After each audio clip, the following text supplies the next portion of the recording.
All right, you are live, it says. Glad to be here. Hi, everyone, and welcome. Excited. I got to tell you, I've had so much fun with these little lives of allowing you to get to know some of the summit speakers and presenters and folks leading breakout sessions. It's really been a neat addition. I think I've heard good feedback from you all, and I'm always glad to be able to connect with these guests. So we have reached the wonderful month of September, and we're only 16 days away from our annual Church Long Leadership Summit. I'm super excited and grateful to have one of the speakers who will be helping us have an important conversation about something I feel like we don't talk about enough, Mindy, but the health Yeah. of the people who are leading our churches. That's the nature of the discussion today. So I'm happy to welcome Mindy Caliguire, a friend of over 20 years, I want to say. I know. She's the founder of Soul Care. She is a best-selling author and a leadership Mhm. coach. Mindy's going to be moderating one of the breakout sessions that's happening on day one. You know, we're having a 2-day event this year, which I'm excited. But her session's called Rest and Renewal in Leadership. And this topic is incredibly timely because we spend so much time talking about how churches can become healthier and stronger and grow to be more resilient, right? But healthy churches have to have healthy leaders. Hmm. so, uh, Mindy, you know that pastors and ministry leaders are carrying tremendous responsibilities. And Yeah. sometimes they're the people who are pouring out the most, but they're the ones who have the hardest time creating space to be renewed themselves. Do you find that to be the case? I absolutely find that true, Rika. And first of all, Yeah. congratulations on the 2-day version. I'm so excited to be part of it. Thank It's an you. honor. And I love the innovation of these live things. So, welcome anybody who's joining us or everybody who's joining us. But to Yes. your question, the idea of rest, um, oh my goodness, as a strategic priority, Yeah. is a very, very difficult thing for most leaders I work with. And if I'm honest, sometimes in my own life, it's we Mhm. all feel the pressures and demands of making the thing work and following God and the calling he's put on our lives. So I am very sympathetic to it. And I've my sort of joking way to refer to this sometimes is that I think rest is actually one of the hardest things for leaders to do. And when I mean hard, I mean like they will fly around the world, get up at 4 in the morning, give a keynote address, get translated, move, go to a different meeting, hire a person, go through a whole budget revision, like do all the work of All the leadership, things.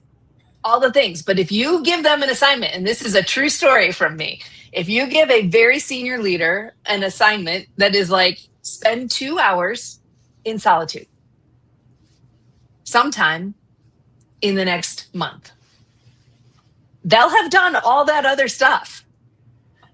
But that somehow will not have happened. And I've begun to conclude that actually stepping away from the work for Mm, some time in rest is harder than preparing for a board meeting, giving a mm. weekend message, creating next year's budget. There is something about it that is extremely hard. That's just something we all have to pay attention to.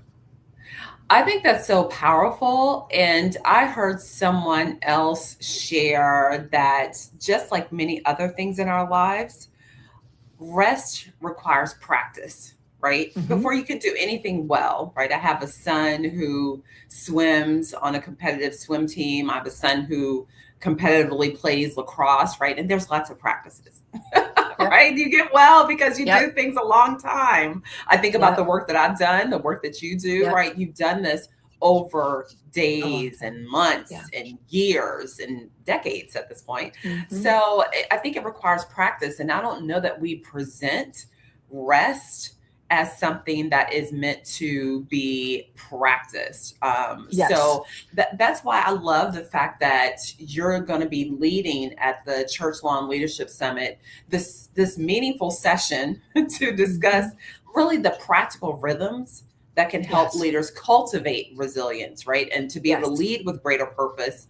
And again, to tend to the health of their souls, which is why you lead soul care, right? I think that's in my mind, that's where it comes from. So my team has definitely dropped the link to the event. We'd love to have you be a part of Mindy's session. But to this whole question about how church leaders are often good at caring for everyone else, but not always themselves, like, can you like lay out your thoughts around why, from your experience, right? You work with a lot of leaders over time, why leaders struggle so much with just giving themselves the permission to rest? Yeah, I'll give you a couple of them that, come to top of mind, and then another one that's actually emerging out of our research. The culture we live in is really quite, our culture amplifies the hustle culture, right? It's not rest conducive. No, it's the better, stronger, faster, harder. In fact, one pastor I know of who leads many other pastors was joking about himself being the kind of person that's all gas, no brakes.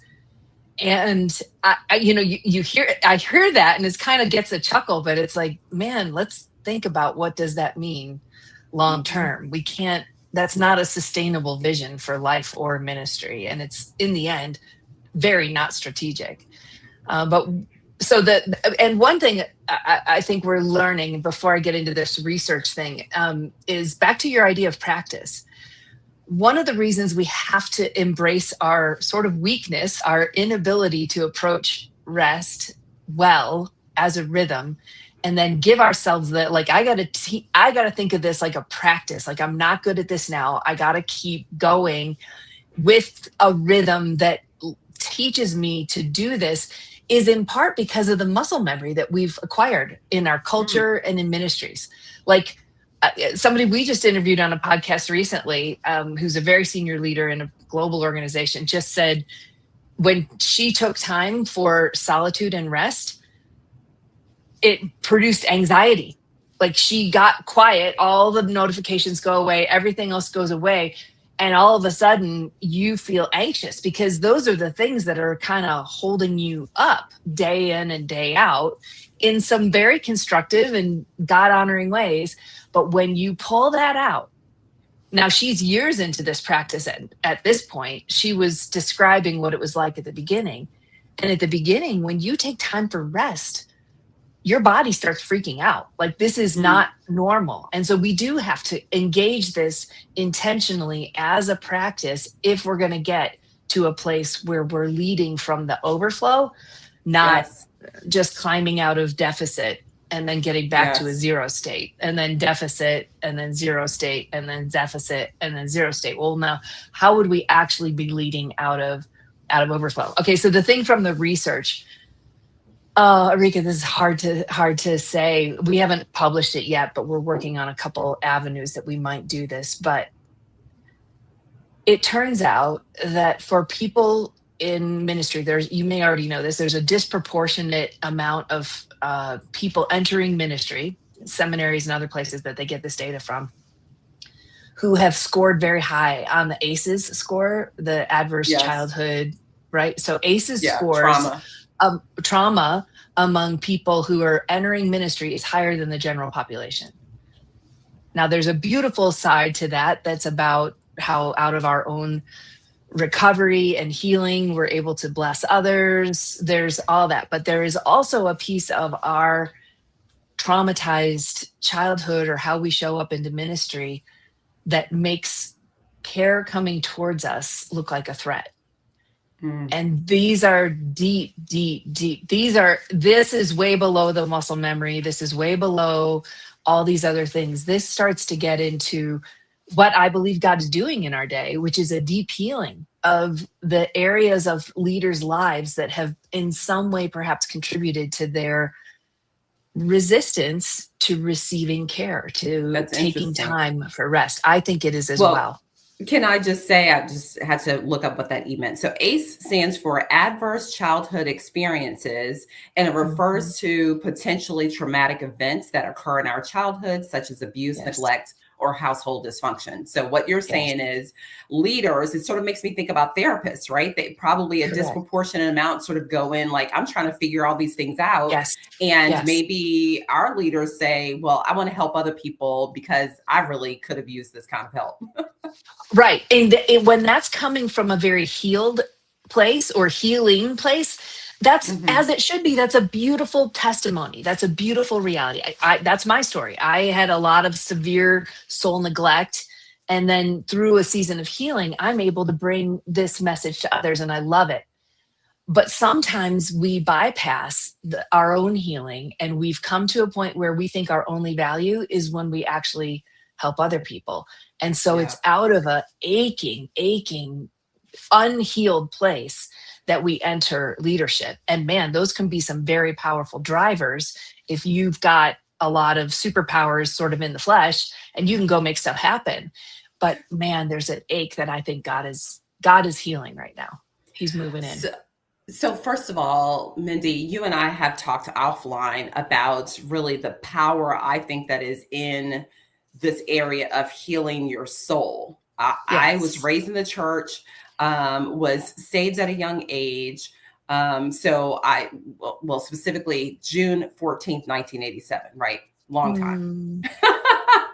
And so there was this spiritual focus. And of course, we experience the physical component, right? So I've always been a very active person. I like to move. I ran track, I did volleyball, like all the things. I walk pretty much every morning, and all those kinds of physical things we can identify.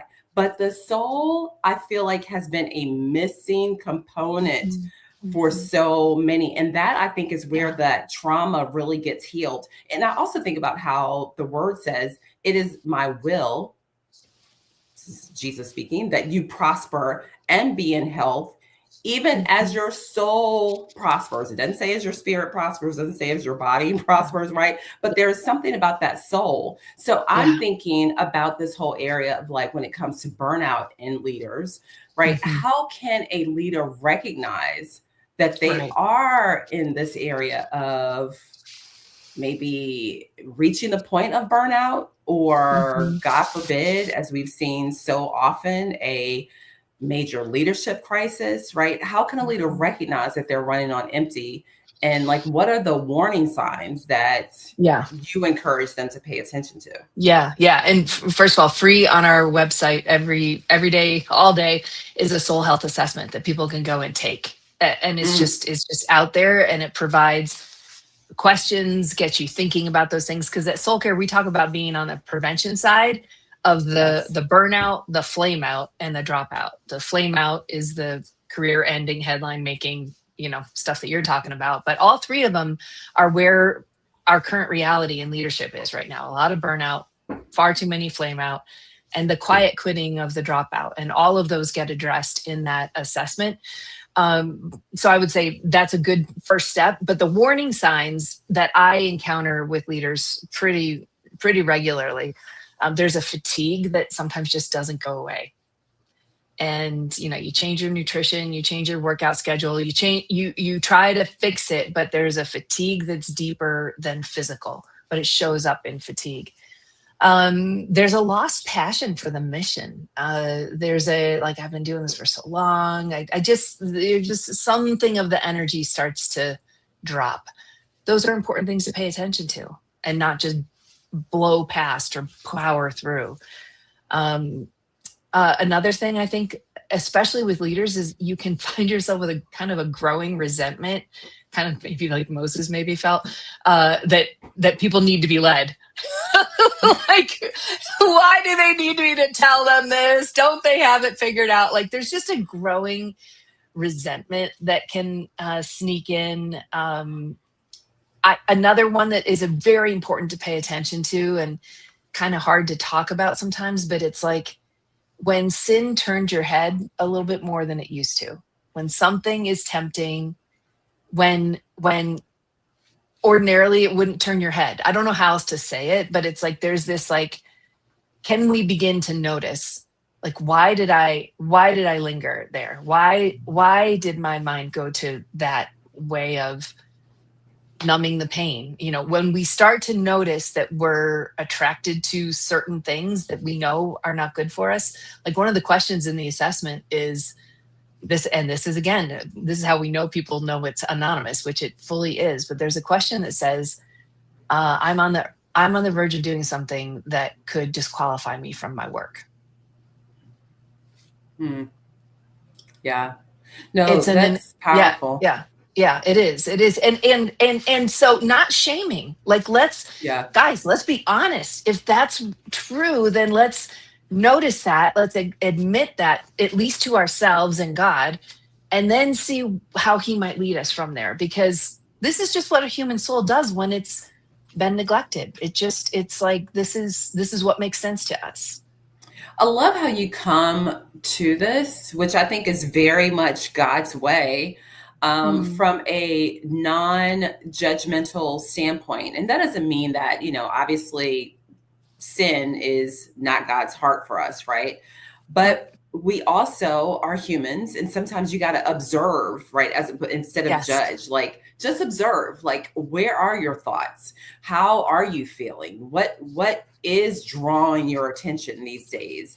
If you get 8 hours of sleep, which, certainly I endeavor to do, but doesn't always happen. But if you get 3 nights of good sleep, whatever that is for you, and you still wake up and you're not feeling it and you're feeling fatigued, and that happens day after day, week after week, month after month, like, just observe it, right? So a part of what I don't know if you have seen this reality of kind of like when we think of resilience as the ability to just keep going. Like, things are so hard, but I just keep going, right? Yeah. So sometimes we think of resilience in that way, but is there a danger from your vantage point of seeing resilience just as never stopping, even when things get hard? And if so, like, what would you say is a better, maybe, perspective of healthy resilience for a pastor or church leader?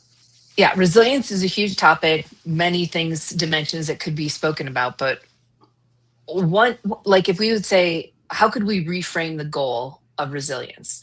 Is the goal of resilience that somebody just keeps going? My version would be that the goal of a resilient life is that you are leading out of that overflow that I was talking about earlier. I believe God is unlimited. The amount of things that he wants to do in and through your life, out of that overflow, like, you would not be able to stop what the Holy Spirit wants to do in real time and in real circumstances when you're moving out of overflow. But when we are leading out of deficit and we define the goal of resilience to just keep going, that's a much lesser goal. The goal ought to be out of overflow. And that's what we need to start paying attention to, is what energy source am I drawing from to keep going? Am I? Yeah. Powerful question. I just want to, what energy source am I drawing from in order to keep going? Yeah. That's so good. That's so good. Yeah. That's so good. So, I could talk to you forever, Mindy, but I'm going to just wrap things up this is just giving people a preview. When they actually sign up and go to your breakout session, they'll get more of this awesome exchange. But let me ask this final question. So we really felt that God was putting on our heart this year's theme for the summit, right? Which is, the time is now, building resilient churches for a shifting world. Amen. So how, from your vantage point, does the health of a leader's soul impact the resilience and the health of the entire church body? Love it. I was just talking to a leader about this yesterday and thinking about it prior to our call. Like, how do I formalize this a little bit more? And our thinking was, and he's an expert in HR at large global organizations, right?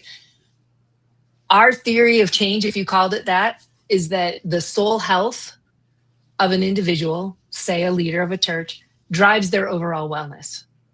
Overall wellness drives their engagement in the mission, in their work, how they show up at work, what ideas are they bringing, how well do they collaborate. All of those things are factors of engagement. And we all know engagement is what drives the outcomes of an organization. And if we can continue to draw this line between the health of especially the leader, because when you get unhealthy leaders, then you got toxic culture, and that whole chain breaks down. Yeah. The whole chain breaks down. When a leader is increasingly healthy, the reverse chain happens. They spill over into their own personal wellness, and their teams, spills over into engagement, which there's all kinds of data about. All of that engagement then turns into the mission of the organization, which absolutely matters. That's why we're called into kingdom work. But we sometimes bypass this stuff and try to leap over it to force the outcomes of mission, which we feel responsible for. We feel we got to make stuff happen. Like, there's just a lot that happens, which is the muscle memory. That's the hustle culture we're in. But we're trying to do things the kingdom way. We are trying to say, because the gospel is real, because Jesus is alive, there's a different way of leadership. And so that idea that the future, I believe I've been talking about this in other places. I think the future is contemplative. I think the future is people who are not losing their minds. Yeah. The people whose minds can access the mind of Christ, who can have original thoughts, who can move with the Spirit into the areas of the future. That's what's going to create resilient ministries. And I mean, we need that now more than ever. Than ever. Yeah. We cannot be using functional atheism to keep driving ministry goals where we're functioning as if God's not part of the picture. Yeah, like it all depends on us, right? Totally. So I really appreciate Mindy. Again, I so appreciate you. I'm really excited about your session at this year's Church Lawn Leadership Summit. Again, thank you so much for joining us, Mindy, and for giving us a preview of what I know will be such an important conversation at the summit. I personally appreciate, and I know these church leaders who are signing up, who are a part of this upcoming summit, they're going to appreciate learning how to it's not just about carrying more, but it's about knowing when to pause and when to receive and when to really allow God to restore the person who is doing the leading. So we want to make sure that everyone who's watching, if you're a pastor or ministry leader, executive, or someone who carries responsibility for the health of others, I hope you make this session a priority. Again, it's called Rest and Renewal in Leadership. It's a reminder that caring for your church also means caring for the people who've been called to lead it. So again, Mindy will be joining us on day one of the 19th annual Church Lawn Leadership Summit. It'll be happening this September 17th and 18th. And we can't wait for you to join us. All the information is below. And blessings to you, Mindy. We appreciate you and your care. God Love bless. It. 16 days. Everyone. 16 days and counting. Bye. Bye.